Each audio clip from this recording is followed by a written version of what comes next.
Hello, I'm Kemi Johnson from Invisible Midwives and Birth Joy. I'm a midwife, a KG hypnobirthing teacher, a positive birth movement facilitator, a big birth geek, a geek. So today I am talking about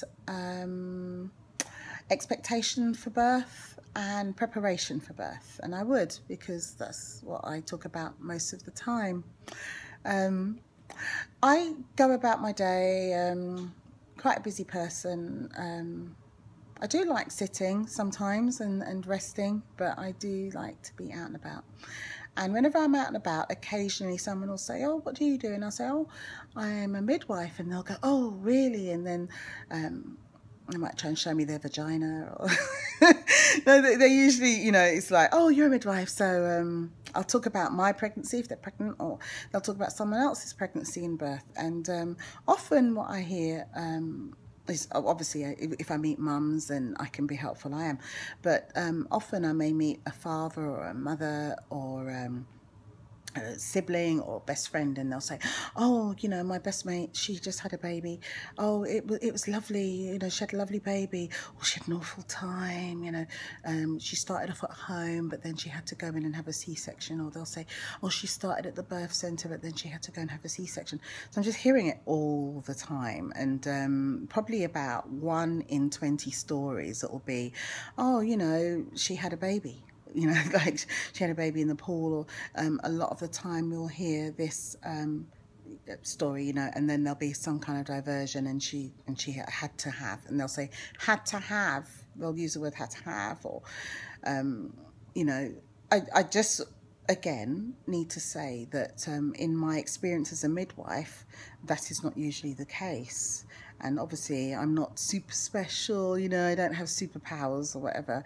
I think it's about being prepared and the ability to wait during birth. So the being prepared part, I'm kind of a bit I kind of goad the parents I look after, although often they really are excited about it once I get them going, about learning how their bodies work, what's the best way to facilitate their own birthing, what choices, environment, etc.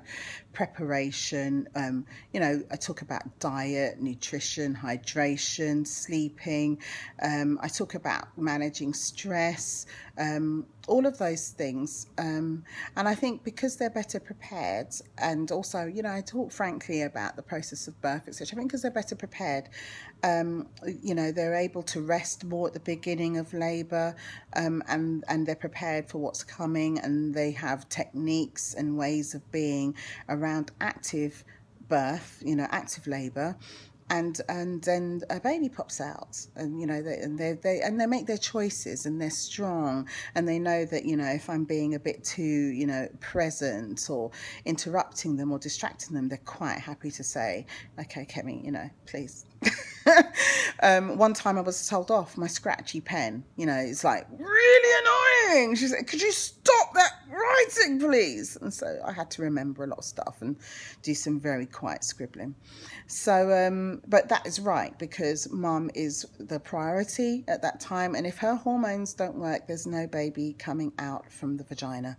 It really is that simple. So then we learn about how to optimize her hormones, and it doesn't start in birth, it's before. It's acknowledging her truth and listening to her and giving her space to be. And that's about having the right support as well.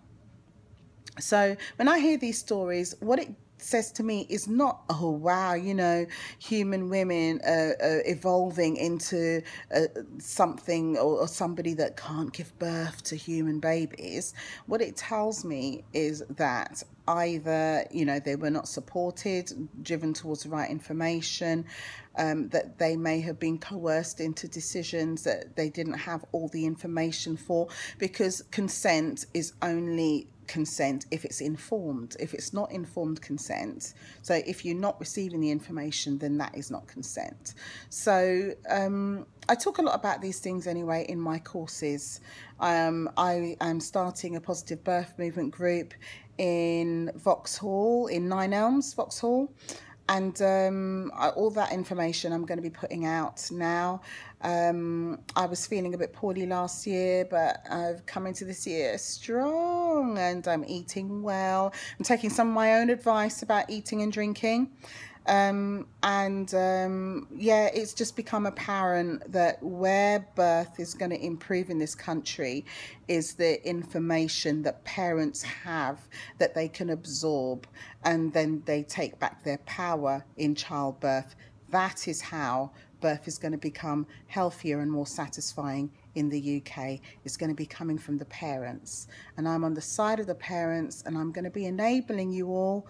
So however you get a chance to hear me, or you know, hopefully there may be a book in me. I keep saying there is, and I never get round to it, but I think I can feel it coming along this year.